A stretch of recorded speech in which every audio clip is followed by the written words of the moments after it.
Mi nombre es Andrea Contreras Mondragón y estoy presentando mi primer examen argumentativo de la materia de modelación de la ingeniería mediante sistemas dinámicos. Primeramente voy a hablar sobre qué son las ecuaciones diferenciales, voy a ir mencionando la teoría de cada uno de los métodos y posteriormente algunos ejercicios prácticos. En esta parte me enfocaré justamente en las definiciones. Y para empezar, se debe saber que una ecuación diferencial es aquella que contiene las derivadas de una o más variables dependientes respecto a una o más variables independientes. Nos enfocaremos en las ordinales, que justamente son las derivadas de una o más variables dependientes, pero respecto a una sola variable independiente. Elementos característicos de las ecuaciones diferenciales son el orden y el grado. En este aspecto, el orden nos lo va a dictar la derivada mayor de la ecuación y el grado es el mayor exponente de la derivada de la ecuación. Comencemos con las ecuaciones de primer orden por el método de ecuaciones separables. Es el caso más sencillo, el método más sencillo como tal. Consiste en integrar y bueno, tenemos justamente una función que depende solamente de x y una función que depende solamente de y. Tal y como lo vemos en la imagen, d de y sobre dx es igual a gx hy. Primeramente lo que tenemos que hacer es acomodarlas de tal forma que las x queden con las x, las y queden con las y. Vamos a aplicar las reglas de integración para poder despejar posteriormente la variable independiente y así conocer la función de la misma. Entonces, empecemos con algunos ejemplos pertinentes. Para esto nos vamos a guiar en nuestro primer listado de problemas de ecuaciones separables. Nos vamos a enfocar en el inciso D de la primera pregunta y de la tercera pregunta nos vamos a enfocar en el inciso A. Comencemos con el inciso D que tenemos justamente aquí. X de y sobre dx es igual a 4y. ¿Cómo debemos de empezar? Primero se debe saber si es separable o no. Sabemos que sí es separable porque tenemos una ecuación que depende únicamente de x y otra ecuación que depende únicamente de y. Entonces vamos a despejar de tal forma que vamos a acomodar en este caso d de y con d de y con y d de x con x. Tal y como se ve en esta parte, comenzamos el despeje y determinamos justamente que d de y sobre 4y es igual a d de x sobre x. Tenemos que integrar para posteriormente conocer la función de y. Entonces podemos hacer este acomodo tal y como se ve en la parte derecha o tal y como está en la parte izquierda, son lo mismo. Entonces determinamos que 1/4 del logaritmo de y más la constante 1 es igual al logaritmo de x más la constante 2. Aquí hay que hacer hincapié en las constantes ya que son un aspecto muy importante que no debemos de olvidar nunca. Acomodamos nuevamente esta ecuación y determinamos que es 1/4 del logaritmo de y es igual al logaritmo de x más c1 menos c1. En esta parte lo único que se hizo fue pasar al otro lado la c1. Esto es muy importante ya que esta resta se puede renombrar con una nueva constante, es decir, con c. Y bueno, empezamos justamente el despeje. Para dicho despeje necesitamos Euler, ya que de esta forma vamos a contrarrestar el logaritmo natural. Y vamos a recordar justamente esta regla que se encuentra del lado derecho. Al logaritmo de x es igual al logaritmo de x a la a. Entonces sabemos que el Euler, que es e a la logaritmo natural de x a la cuarta, es igual a x a la cuarta. Es decir, se van a anular el uno al otro. De esta forma nos queda que y es igual a c x a la cuarta. Esta solución lo que nos va a dictaminar son una familia de soluciones, ya que por cada valor de x va a haber uno de y como tal. Pasemos al ejercicio 3, el inciso A. Nos están exponiendo justamente que debemos de encontrar una solución explícita del problema de valores iniciales. En esta parte hablamos ya de valores iniciales, lo que nos va a dictaminar que tenemos condiciones iniciales y vamos a tener que hacer un poco más largo justamente el proceso, pero seguimos utilizando las ecuaciones separables como tal. Entonces tenemos que d de y sobre d de x es igual a 2x más 1 sobre 2y. Primeramente nos damos cuenta si es separable o no. Sabemos que sí es separable porque tenemos una ecuación que depende de x y otra ecuación que depende de y únicamente. Y tenemos justamente del lado derecho nuestra condición inicial en donde nos dicen que y evaluada en menos 2 es igual a menos 1. Pero para llegar a esto primero debemos de conocer cuál es la función de y posteriormente evaluarla. Entonces empezamos a realizar nuestro acomodo y de esta forma sabemos que 2y de y queda del lado izquierdo, ya que es todo lo que depende de y del lado derecho nos queda 2x más 1 de x, que es todo lo que depende de x. Acto siguiente debemos de integrar como tal. Esta es una integral muchísimo más sencilla que la que habíamos visto en el primer ejercicio, bueno, en el inciso D, que anteriormente habíamos mencionado. Pero aquí tenemos integral de 2y de y es igual a la integral de 2x más 1 de x. Hacemos nuestra integral y sabemos en esta parte que tenemos C1 y C2. Lo que vamos a hacer es justamente el paso de aquí a la derecha, en el cual tenemos que despejar la y cuadrada. Tenemos y cuadrada es igual a x cuadrada más x más C2 menos C1, nada más pasamos el C1 restando al C2 y renombramos diciendo que esta es nuestra constante. Pero ahora ya tenemos justamente esta función, pero debemos conocer la condición inicial y debemos de aplicarla.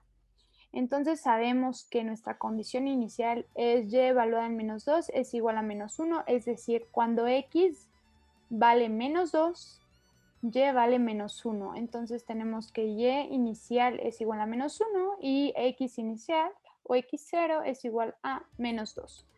Vamos a sustituir estos dos valores en la ecuación que aquí teníamos del lado derecho, bueno, la función, y aquí tenemos justamente la sustitución y determinamos que el valor de c es igual a menos 1.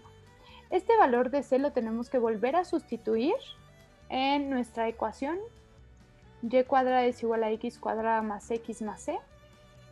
Hay que recordar justamente que renombramos ambas constantes con c. Y bueno, aquí tenemos justamente la raíz porque ya despejamos el y cuadrada. Esta raíz siempre hay que considerar que tenemos un signo positivo y uno negativo. Sin embargo, uno de estos dos signos va a permitir que sí cumplamos con nuestras condiciones iniciales, mientras que el otro no. Recordemos que posteriormente a determinar el signo debemos de hacer una gráfica para corroborar todo esto. Entonces hacemos la comprobación ya después de haber sustituido el valor y sabemos que el signo que sí nos va a funcionar es el signo negativo, pues se satisface justamente la condición inicial. Esta parte que está enmarcada en verde es nuestra solución particular y debemos de conocer el intervalo que cumple con dicha condición. Entonces tenemos nuestra gráfica, en esta parte graficamos y este punto que tenemos como A son nuestras condiciones iniciales.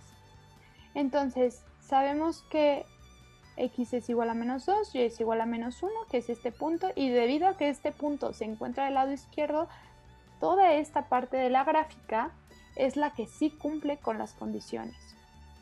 Es el cuadrante 3 y solamente para corroborar podemos determinar las raíces de nuestra ecuación. Sabemos que tenemos menos 1.62 y 0.62. Aquí está menos 1.62, acá está 0.62, pero volvemos a lo mismo de que pertenece al lado izquierdo, lo que debemos de emplear. Y entonces determinamos que nuestro intervalo es de menos infinito a menos 1,62, esta parte de la gráfica como tal. Ok, ahora pasaremos al siguiente tema. Modelos lineales.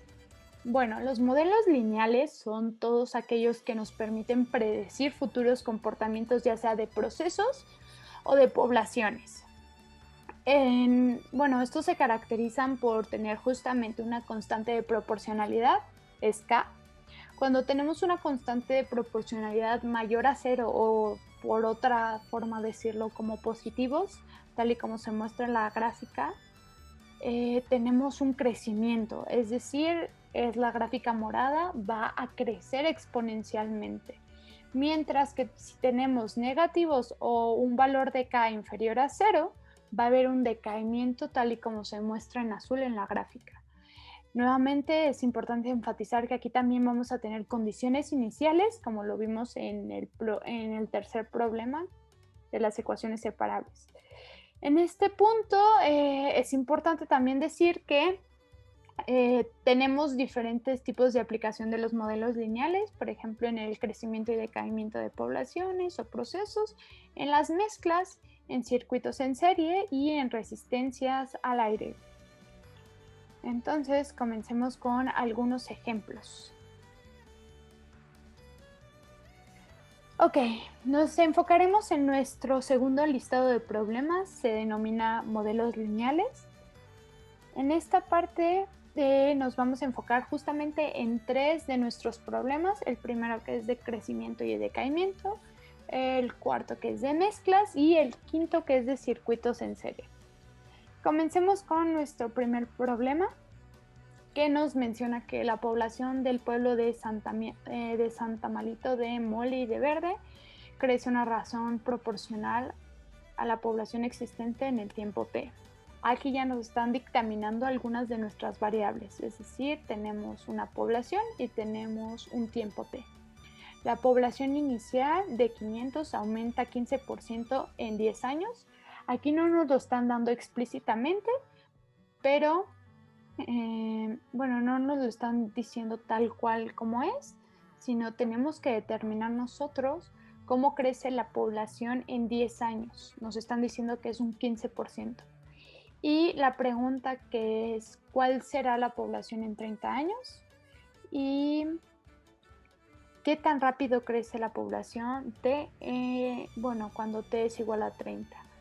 Tenemos que los datos son la población inicial, o sea, cuando el tiempo vale 0, es igual a 500. Cuando vale 10 años, la población tiene que ser 500 por 0,15, eso nos va a dar 75, ese es el 15% de la población inicial, pero se le debe de sumar para poder dictaminar bien cuál es la población total. En este caso son 575 en 10 años y nos preguntan nuestra población evaluada en 30 años. Y también aquí es muy importante hacer énfasis que nos dicen qué tan rápido crece, nos están hablando justamente de nuestra derivada, es decir, la población de P entre dt, que en 30 años, que es una derivada. Bueno, para empezar debemos de determinar la ecuación, que es dp entre dt es igual a k por p. Sabemos que p es población, t es tiempo y k es la constante de proporcionalidad que vamos a buscar también. Entonces, nuestra meta o nuestro objetivo aquí es encontrar p de t igual a algo, es decir, la función que nos va a describir justamente este comportamiento que va a tener. Bueno, aquí se sabe que la ecuación es separable. Aquí vamos a emplear nuevamente el método de separables, en donde tenemos que d de p sobre d de t es igual a g de p h de t. Aquí tenemos nada más un cambio de variables. Estábamos manejando x y y ahorita tenemos p y t. Vamos a acomodar nuestra ecuación de tal forma que d de p quede con p y todo lo que sea perteneciente al tiempo quede del lado derecho con d de t. En esta parte va a quedar aquí justamente la constante. Vamos a integrar todo esto de forma que nos va a quedar E elevado, bueno, nos queda el logaritmo de P es igual a KT más C1. Nuevamente nuestra constante es importante, pero necesitamos despejar la P, porque como lo habíamos dicho, necesitamos conocer la función de P. Entonces vamos a elevar todo con Euler para que se contrarreste la Euler y el logaritmo. De esta forma, sabemos que P es igual a K de T por Euler a la C1. Todo esto a la C1 lo podemos simplificar o lo podemos renombrar como C, justamente nuestra constante. Entonces se simplifica toda la función y tenemos que P de T es igual a C e a la KT. Como tercer paso necesitamos justamente determinar la constante K. Para eso vamos a hacer uso de las condiciones iniciales, en donde nos habían dicho que cuando el tiempo era 0 era 500 y cuando teníamos que el tiempo era 10, teníamos que eran 575 la población. Entonces solamente vamos a ir sustituyendo en un tiempo 0, sabemos que son 500, pero en esta parte P de 0 es igual a CE a la K0. Aquí encontramos que hay una relación, es decir, P de 0 es igual a C. Entonces fácilmente podemos sustituir P de 0 en vez de C y decimos que P de T es igual a P0, que es nuestra población inicial, por E a la KT. Posteriormente vamos con el tiempo igual a 10 años, que nos va a dar o nos va a permitir sacar la K. Entonces tenemos que, aplicando ya justamente esta función evaluada en el tiempo 10 años y simplificando un poquito, sabemos que K es igual a 0.014. Es pura álgebra y nos vamos justamente a lo que nos están preguntando. ¿Cuál será la población en el tiempo igual a 30 años? Lo único que tenemos que hacer es en esta ecuación, en esta función, sustituir todos nuestros valores. Es decir, P de 30 años es igual a 500, nuestra población inicial, E a la 0.014, que era nuestra K que ya habíamos sacado, por nuevamente el tiempo, y eso nos da que aproximadamente hay 761 personas en 10 años. Ahora, ¿qué tan rápido crecen? Nos están diciendo justamente, háblame de las derivadas. Volvemos a hacer uso de nuestra ecuación diferencial que habíamos planteado desde un inicio y únicamente vamos a resolver sustituyendo estos valores. Entonces nos van a decir que la población crece a una razón de 11 personas por año. Ok, pasamos a nuestro siguiente ejercicio que aborda el tema de mezclas como tal. Y aquí vamos a hablar de la salmuera, es decir, agua con sal. Aquí vienen nuestros datos a leer el problema, pero nos piden específicamente encontrar el número de gramos de sal, ADT, que hay en el tanque en un tiempo T. Entonces, vamos a trabajar con la variable A como tal. Aquí nuevamente vuelven a cambiarnos las variables. Aquí tenemos A y tenemos T. A, gramos de sal, T, el tiempo. Tenemos que la derivada, es decir, dA sobre dt, es igual a la razón de flujo de entrada por la concentración de entrada menos la razón de flujo de salida por la concentración de salida. De esta forma vamos a hacer nuestro análisis dimensional para saber justamente en qué unidades nos va a quedar nuestro resultado. Entonces sabemos que tenemos gramos sobre minutos, litros sobre minutos y gramos sobre litros como tal. Y pasamos a la concentración de fluido bien mezclado, es decir, todo lo que se está mezclando. Entonces la concentración final es igual a la cantidad de sal sobre el volumen del tanque.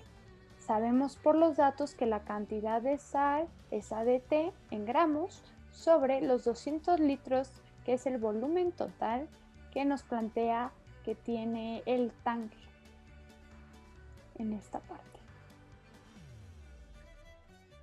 Acto siguiente, vamos a justamente a sustituir nuestros valores, ya que de esta forma también determinamos que la razón de flujo de entrada es igual a 4, que es igual también a la razón de flujo de salida, y que la concentración de entrada es 1 gramo sobre litro.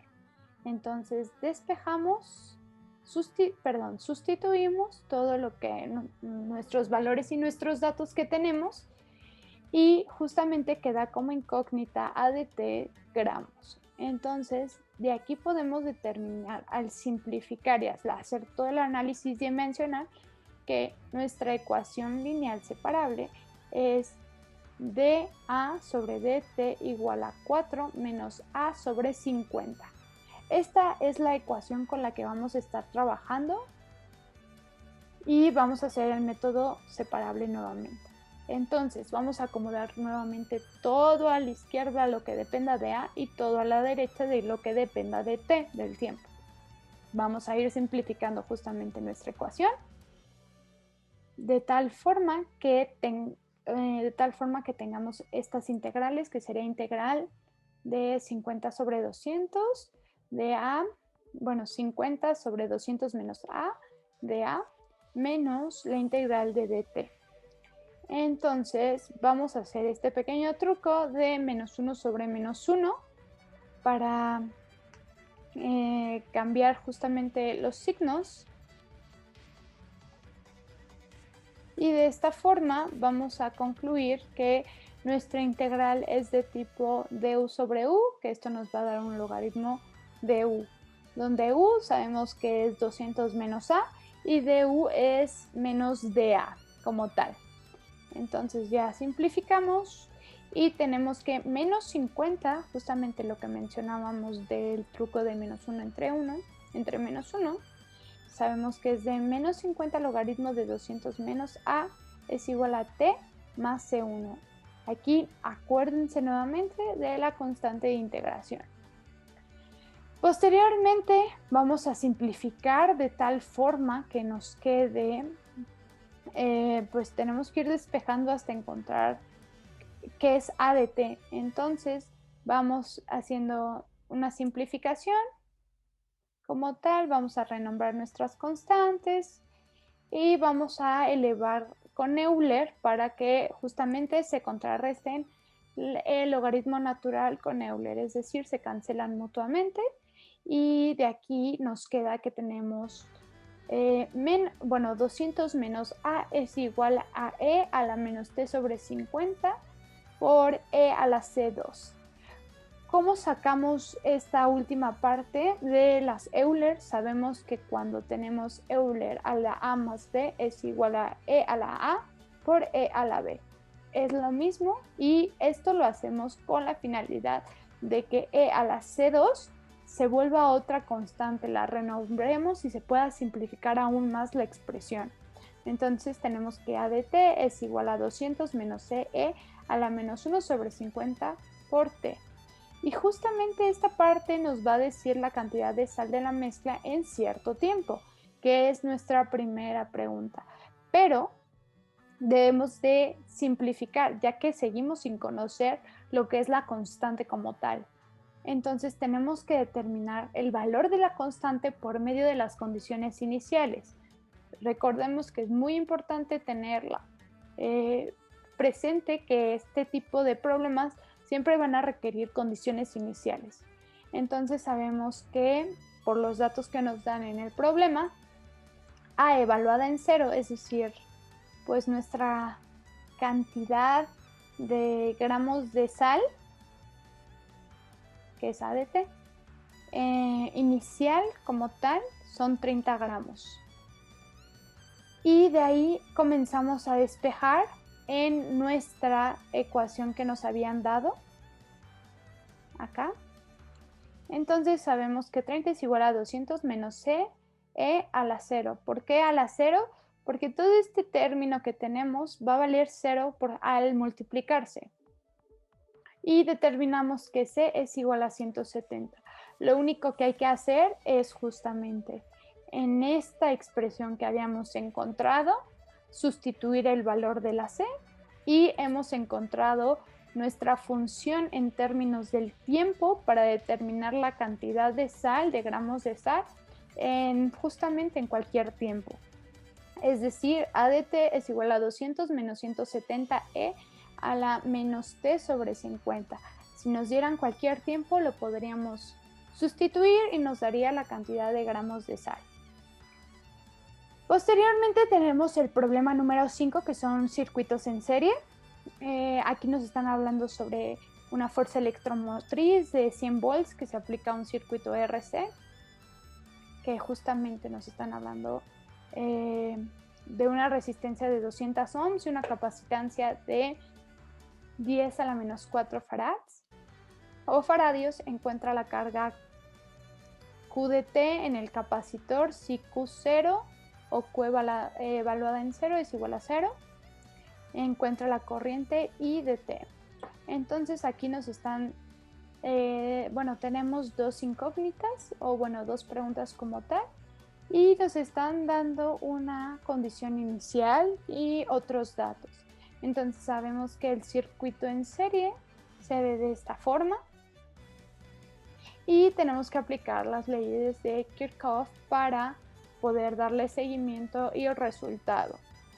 Entonces, R de Q sobre DT, realmente lo que nos están diciendo es que hay un voltaje. En la siguiente parte tenemos 1 sobre C por Q, también nos están dictaminando que hay un voltaje. Y E de T sabemos que es nuestra fuerza electromotriz, que es nuestra fuente de voltaje como tal. Entonces, necesitamos emplear nuestras condiciones iniciales como primer paso, en donde nos dicen que Q evaluada en 0 es igual a 0. Pero tenemos todos estos datos que nos plantean que justamente la resistencia es de 200 ohms, que el capacitor es con una capacitancia de 10 a la menos 4 faradios y la fuerza electromotriz es de 100 volts. Entonces tenemos que simplificar esta ecuación como tal y como lo vemos en esta zona. Y llegamos a esta ecuación diferencial. Volvemos a aplicar el método de ecuación separable, lo que dependa de Q con Q y lo que dependa de T con T. Entonces, simplificamos y llegamos a que Q sobre 1 medio menos 50Q es igual a D de T. Vamos a integrar. Tenemos que es de la forma du sobre u igual al logaritmo de u. Aquí tenemos justo nuestra sustitución como tal. Aplicamos nuevamente este paso de menos 50 sobre menos 50 para que haya un equilibrio en ambos lados. Y nuevamente aquí se nos presenta nuestra constante número 1 que vamos a renombrar más adelante. Vamos a despejar porque nuevamente queremos conocer cuál es el valor de, la función de QT o Q evaluada en T. Seguimos simplificando de tal forma que llegamos justamente, se sabe que se van a contrarrestar o se van a eliminar, logaritmo con Euler, como lo hemos visto en los ejemplos anteriores, se resuelve toda el álgebra, volvemos a encontrarnos con esta parte en donde sabíamos que E a la A más B es igual a E a la A por E a la B. Nuevamente renombramos esto para simplificar un poco la expresión y nos determinamos que Q de T es igual a 1 sobre 100 más C E a la menos 50T.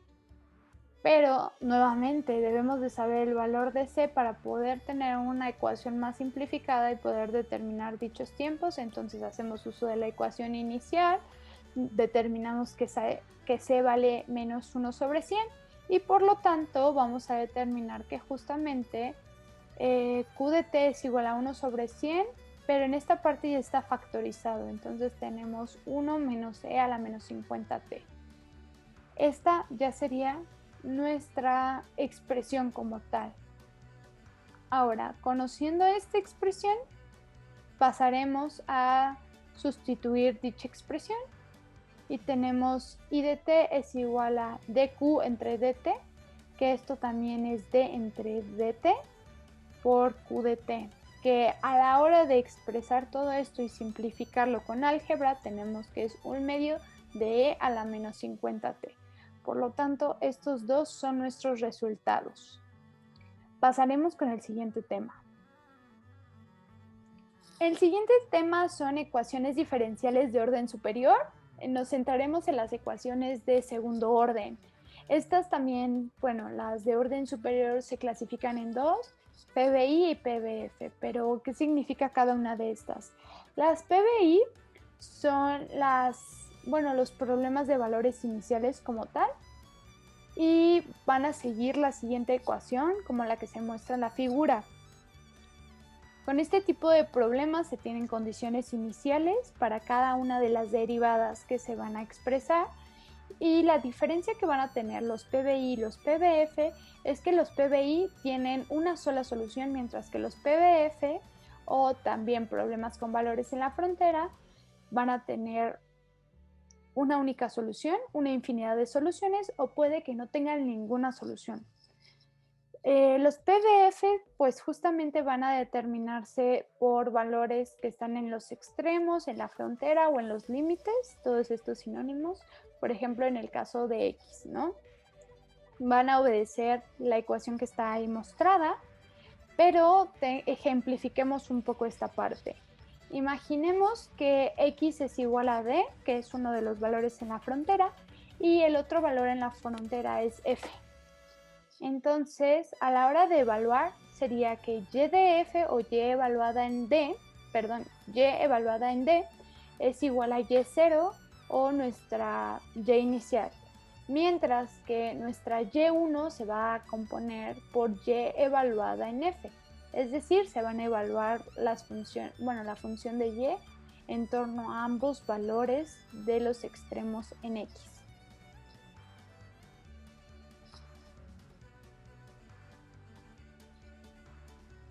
Para esto se va a empezar a hablar un poco sobre la ecuación auxiliar, que es este método. Y bueno, aquí vamos a tener tres casos muy importantes que vamos a ver en el apunte. Pasamos al apunte de la ecuación auxiliar. En esta parte tenemos esta ecuación, que es la que vamos a tener que resolver. Las comillas también nos dictan el orden de la derivada. Este es de segundo orden, como se puede apreciar, y se puede escribir o expresar de estas dos formas diferentes. Este círculo en verde nos dictamina que se debe sacar la segunda derivada como tal. Entonces se va a proponer una solución. Generalmente se propone una exponencial. En este caso será y es igual a e a la mx, pero m no es la masa, sino es un número. Entonces, generalmente se trabaja con las variables yx, pero en este caso se van a trabajar con x y con t. Por ende, el procedimiento es el siguiente. Vamos a derivar y vamos a sustituir en la ecuación inicial, esta propuesta de solución. Aquí tenemos la primera derivada, aquí tenemos la segunda derivada como tal, y lo vamos a sustituir en esta ecuación. Por ende va a quedar este resultado. Vamos a factorizar por justamente factor común, que es e a la mx, y lo que queda dentro del recuadro naranja nos dictamina que es la ecuación auxiliar y nos va a ayudar a resolver de una forma más sencilla toda la ecuación. Se debe decir que e a la mx no puede ser 0.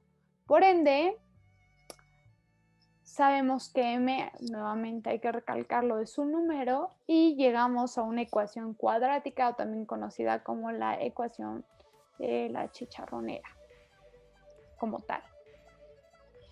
En esta parte tenemos que podemos tener los siguientes tres casos justamente. Que M1 sea diferente de M2, pero que pertenezca a los reales. En este caso, justamente lo que está dentro de la raíz tiene que ser algo positivo, y esto nos va a dar dos soluciones como tal. Puede que M1 y M2 sean iguales, igualmente pertenezcan a los reales, y que el resultado que está dentro de la raíz sea igual a 0, lo que nos va a dictaminar una sola solución. Sin embargo, el tercer caso es que sean diferentes, pero que pertenezcan a los números complejos como tal, conjugados también, y que lo que está dentro de la raíz sea negativo. Por lo tanto, ya estamos hablando de complejos con raíces negativas y con números imaginarios como tal. Entonces, para esto tenemos desglosado el caso 1, el caso 2 y el caso 3, en donde tenemos aquí una combinación de soluciones Y1 y Y2, y por ende podemos determinar que la que está en el recuadro morado es su solución general. En el caso 2 tenemos nuevamente nuestra propuesta de solución, que es una exponencial. Sabemos que vamos a tener que lo que está dentro de la raíz es igual a 0 como tal, y nos va a decir que M1 y M2 son iguales, que esto va a ser justamente lo que queda fuera de la raíz, que es menos b sobre 2a. Al simplificar tenemos justamente que esta es nuestra solución general o nuestra ecuación general. Finalmente el caso 3, que es el más largo, ya que tenemos números imaginarios que están dictaminados por la letra I y nuestros números reales que son alfa y beta, nos dice que tenemos dos soluciones porque justamente tenemos una combinación. Para esto tenemos que dictaminar que y de x es igual a c1 e a la alfa más i beta x más c2 e a la alfa menos i beta x. Entonces vamos a expresar todo esto con Euler, principalmente por los números complejos, y sabemos que coseno de menos beta x es igual a coseno de beta x, justamente lo que nos va a decir Euler, y lo mismo para el seno. En esta parte vamos a hacer una suma y resta. Y bueno, dichos valores se van a simplificar de tal forma que tenemos 2 coseno de beta x y 2i seno de beta x, tal y como se ve aquí. Bueno, sabemos que nuestras constantes C1 y C2 pues pueden adquirir cualquier valor y son equivalentes. Entonces podemos dictaminar que C1 es igual a C2, que esto va a ser igual a 1, y a la hora de sustituir y simplificar tenemos justamente esta expresión. Posteriormente también podemos elegir que C1 tiene un valor de 1 y que C2 es igual a menos 1. Entonces ambos tienen valores diferentes y nos va a dar una expresión diferente. Básicamente, si cambiamos el valor de C, tendremos soluciones diferentes como tal. De ahí que comenzamos a simplificar. Y tenemos que y1 puede ser 2, bueno, es igual a 2e a la alfa x coseno de beta x, mientras que y2 es igual a 2e a la alfa x, y aquí vuelve a estar presente el imaginario seno de beta x. Entonces hacemos por principio de superposición, justamente que tenemos una combinación de soluciones, lo que determina el principio de superposición, y concluimos que esta es nuestra solución general. Si se dan cuenta, aquí ya no tenemos números imaginarios, todos son soluciones reales como tal.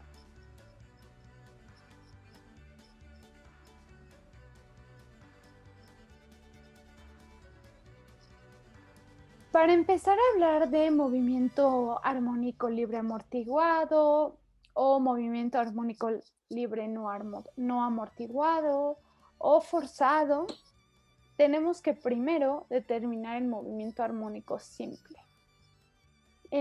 Como sabemos, va a tener tres, las que ya había mencionado: libre no amortiguado, amortiguado con fricción y el forzado con un motor como tal. Y las ecuaciones más relevantes son la ley de Hooke, que se presenta en nuestra primera imagen, F igual a menos kx. Es importante decir que ese menos k refleja que el resorte siempre va a estar en oposición a si se estira o así se compacta como tal. Tenemos nuestra omega, que es raíz de k sobre m, nos va a dictaminar justamente el ritmo que va a tener. Nuestra t, que es igual a 2pi sobre omega, nos habla del periodo como tal. Y f igual a 1 sobre t, que es como la inversa de t, que es la frecuencia angular como tal que va a poseer. Entonces, hablemos de movimiento libre no amortiguado.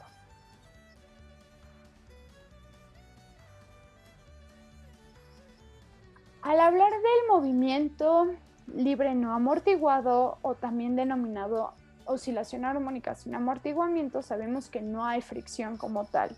Esa es nuestra principal característica y es un movimiento ideal. Nuevamente volvemos a plantear que tenemos la ley de Hooke, que es F igual a menos K por X, y tenemos que, para ir determinando una solución general como tal, es decir, todo este procedimiento, debemos de aplicar la segunda ley de Newton, en donde nos dice que fuerza es igual a masa por aceleración. Sin embargo, se sabe que dicha fuerza también, como por ley de Hooke, es igual a menos K por X, la constante por el desplazamiento como tal. Entonces sabemos que también la aceleración es la segunda derivada pues, de la posición como tal. Esto se dictamina y se hace la sustitución perteneciente, y lo único que vamos a hacer es un cambio en la notación de esta misma expresión, en donde tenemos que x nos están marcando que es de segundo orden, más k sobre m por x es igual a 0.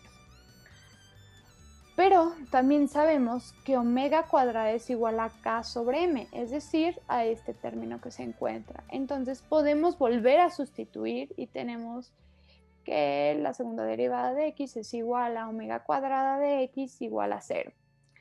Nuevamente nos topamos con la ecuación que ya habíamos solucionado anteriormente, y tenemos que nuestra ecuación auxiliar es am cuadrada más bm más c igual a 0. Pero en esta parte es muy importante decir que a vale 1, ya que aquí es el mismo término, a va a valer 1. En b no tenemos como tal la primera derivada, por lo tanto el coeficiente vale 0. Y de c tenemos que vale omega cuadrada. Hacemos las sustituciones pertinentes y tenemos que m cuadrada es igual a omega cuadrada igual a 0. Y aquí se presentan dos casos en donde tenemos números imaginarios como tal, pero uno positivo y otro negativo debido a la raíz. Sabemos que nuevamente este tipo de movimiento no es real, porque siempre va a existir una fricción como tal. Pero bueno, continuamos con el procedimiento y sabemos que alfa es igual a 0 y beta es igual a omega.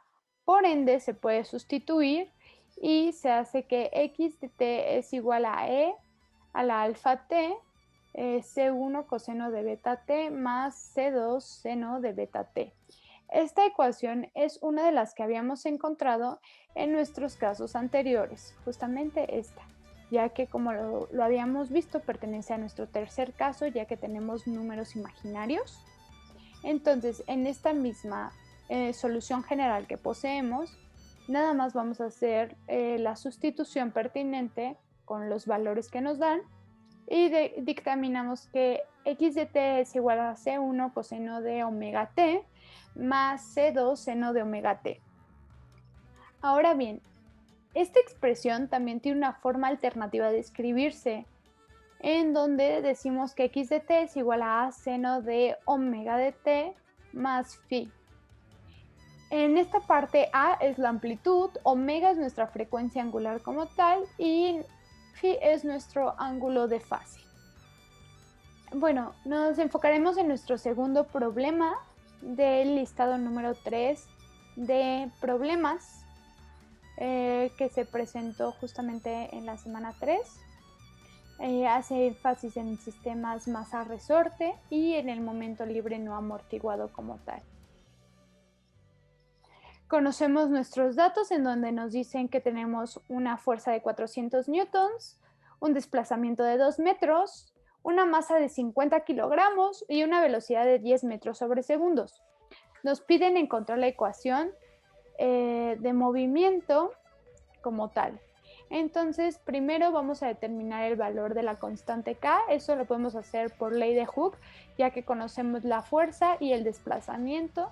De ahí sale que K vale 200 newtons sobre metro. Ya teniendo la K, también conocemos otro valor que es la M, que es la masa, y para esto podemos dictaminar la omega como tal, y este valor nos da 2 radianes sobre segundo. Sustituimos el valor de 2 radianes sobre segundo en nuestra solución general y nos queda que x de t es igual a C1 coseno de 2t más la constante 2 seno de 2t. Sin embargo, necesitamos conocer los valores de C1 y C2, por lo tanto tenemos dos condiciones iniciales porque justamente tenemos dos constantes. Se sabe que el desplazamiento inicial fue 0 y que la velocidad inicial es menos 10 metros sobre segundo. Recordemos que cuando tenemos un resorte con su respectiva masa, la dirección hacia abajo siempre va a ser positiva. Por ende, en este caso es negativa. Y tenemos que hacer la relación de que la velocidad es la primera derivada de la posición como tal. Entonces, realizamos la derivada de lo que teníamos acá arriba, que era la posición, y tenemos que la velocidad es igual a menos 12,1 seno de 2t más 12,2 coseno de 2t. Vamos a sustituir nuestras dos condiciones iniciales con la finalidad de conocer alguna de las dos constantes. En este caso, vamos a conocer que la constante número 1 vale 0. Mientras que si sustituimos esta constante número 1, pero en nuestra segunda ecuación, es decir, en la velocidad cuando es menos 10 y hacemos todo el desarrollo, tenemos que nuestra constante número 2 es igual a menos 5. Sustituimos esto en nuestra ecuación de posición y se sabe que x de t es igual a menos 5 coseno de 2t y esta va a ser nuestra ecuación del movimiento. Va a describir el punto o la posición en cualquier tiempo.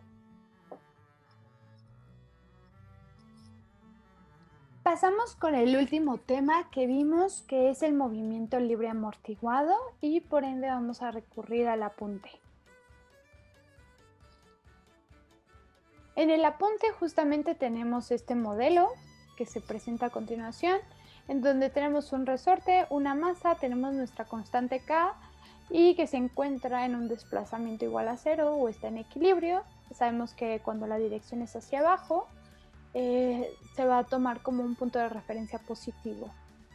Nuevamente nos encontramos con esta ecuación, pero sabemos que es igual a menos la constante por K, menos la constante por X, en donde se sabe que esto se rige también por la ley de Hooke. Tenemos menos beta, que también esta parte nos va a dictaminar que realmente es un movimiento que sí posee fricción. Entonces nos va a dar la fuerza de amortiguamiento y se debe decir que esto es proporcional a la velocidad. Entonces tenemos beta de x entre dt.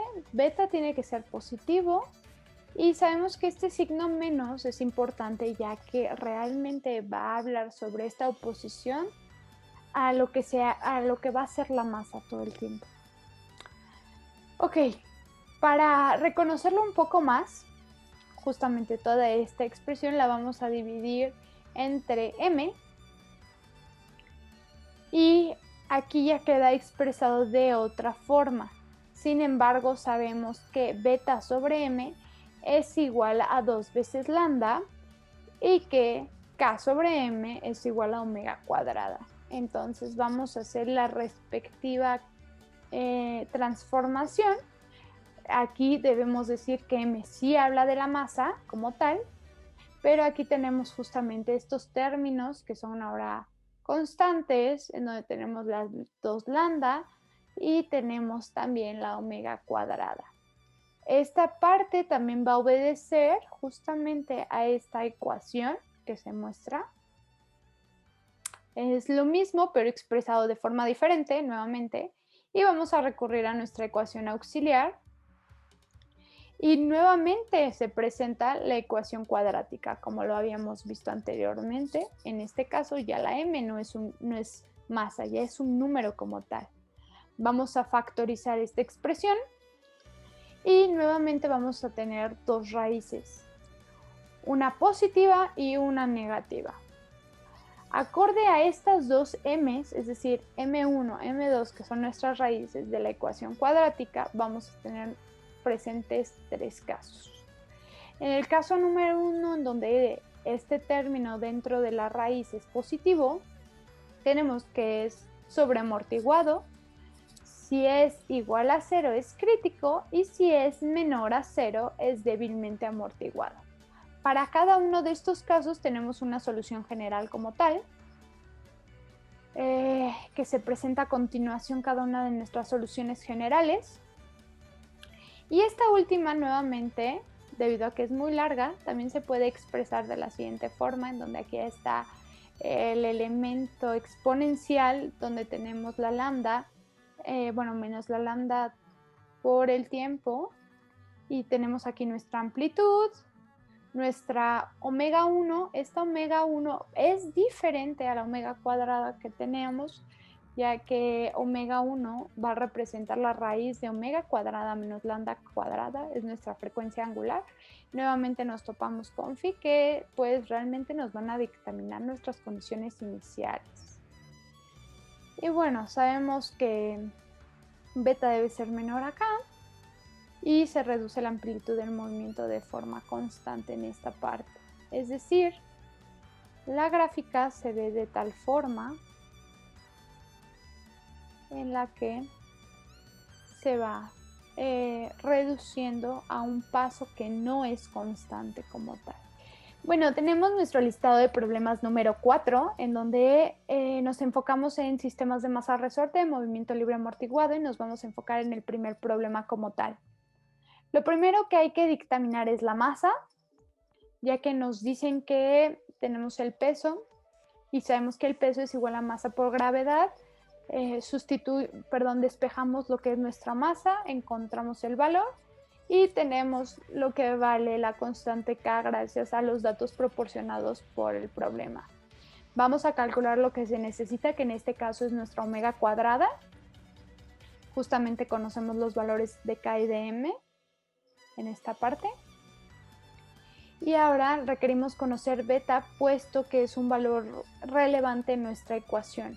Entonces sabemos que beta sobre m es igual a 2 lambda. Y de esta forma también sabemos que justamente beta siempre está acompañado por la derivada de x sobre, dx sobre dt, que es la derivada de la posición respecto al tiempo. Y se determina que beta tiene un valor de 1. Vamos a toparnos nuevamente con esta ecuación, que anteriormente la habíamos visto en el apunte, y la vamos a dividir entre la masa con tal de simplificar un poco más la expresión. Pero sabemos que justamente beta sobre m y k sobre m, beta sobre m representa lambda y k sobre m representa omega cuadrada. Entonces sustituimos los valores que tuvimos en la primera parte y determinamos el valor de lambda, que es el que posteriormente se va a estar empleando y se va a sustituir para conocer parte del procedimiento. Se emplea la ecuación auxiliar que ya conocíamos y se van a determinar las 2 raíces. En este caso tenemos que m1 y m2 las dos van a valer menos 1.225 más menos la raíz de 3.4, que es un número imaginario porque la raíz sale negativa. Vamos a emplear Euler, que nos va a permitir tener soluciones reales como tal, y sustituimos dichos valores en nuestra ecuación. lo que nos permite llegar a la ecuación de x de t, ya con los valores sustituidos como tal. Y vamos por nuestras condiciones iniciales. Sabemos que al ser jalado, volvemos a lo mismo, la dirección es hacia abajo, por ende es positiva. Entonces se determina que tenemos una velocidad de 8 metros sobre segundo y que el desplazamiento fue de menos 1 metro como tal. En el tiempo cero sabemos que está en menos 1 metro. Necesitamos encontrar C1 y C2. Vamos a emplear dichas condiciones para encontrar C1, en donde nos dice que C1 es menos 1. Y hacemos uso ahora de la segunda condición para dictaminar también, justamente en esta parte, sabemos que la derivada de la posición nos da la velocidad, hacemos uso de nuestra segunda condición inicial y justamente vamos a determinar el valor aproximado de C2. Sustituimos en nuestra ecuación de la posición y ahora lo podemos hacer por la alternativa que habíamos visto, que era A seno de omega t más phi, en donde A tiene como ecuación raíz de C1 al cuadrado más C2 al cuadrado. Conocemos nuestros dos valores y se determina el valor de A través de esos dos valores. Podemos hacer aquí uso del círculo unitario que nos permite justamente a través de la tangente del ángulo encontrar phi. En esta ocasión tenemos que phi vale menos 7.06 grados y se debe recordar siempre que nuestras unidades están en radianes, por lo que la calculadora debe estar configurada de tal forma para no tener errores. Ahora vamos a sustituir cada uno de nuestros valores en nuestra ecuación y la igualaremos a 0 para poder conocer el tiempo para que el desplazamiento sea igual a 0. Recordemos que nuestro desplazamiento está en menos 1 y ahora queremos que esté en 0, en equilibrio total. Por lo tanto, vamos a igualar dicha ecuación con 0 y esto nos da que el tiempo debe ser de 0.12 segundos. Sin embargo, también se puede emplear la otra ecuación que habíamos visto, que son equivalentes, y nos da que el tiempo es de 0.14. Hay una variación mínima. Bueno, paso siguiente, nos piden determinar cuál es el tiempo en el que se alcanza su máxima distancia y cuál es esta. Entonces, pues vamos a emplear justamente la ecuación de la velocidad, que es la derivada de la posición. Entonces vamos a derivar la posición para encontrar la velocidad, pero sabemos que se debe de igualar a 0, ya que esto nos va a permitir determinar justamente lo que nos están pidiendo. Entonces encontramos nuestra derivada, la igualamos a 0 y vamos simplificando la expresión hasta encontrar el valor de θ, en el que nos dicen que θ es igual a 0.984 radianes. Por eso hacemos uso también de las funciones trigonométricas. Ahora, conociendo lo que vale θ, vamos a sustituir en nuestras ecuaciones y las vamos a despejar de tal forma para que nos dé un valor del tiempo exacto. En este caso es de 0.68 segundos como tal. Posteriormente sabemos ya cuál es el tiempo, entonces únicamente es necesario colocar ese tiempo en nuestra función x de t para determinar justamente cuál es el desplazamiento máximo. Hacemos esta sustitución y encontramos que el valor es de 1.38 metros.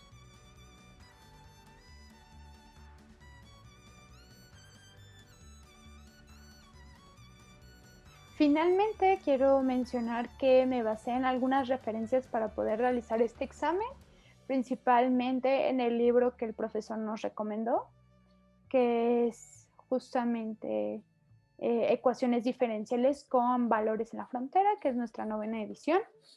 Y eso sería todo. Muchas gracias. Espero que sea de su agrado.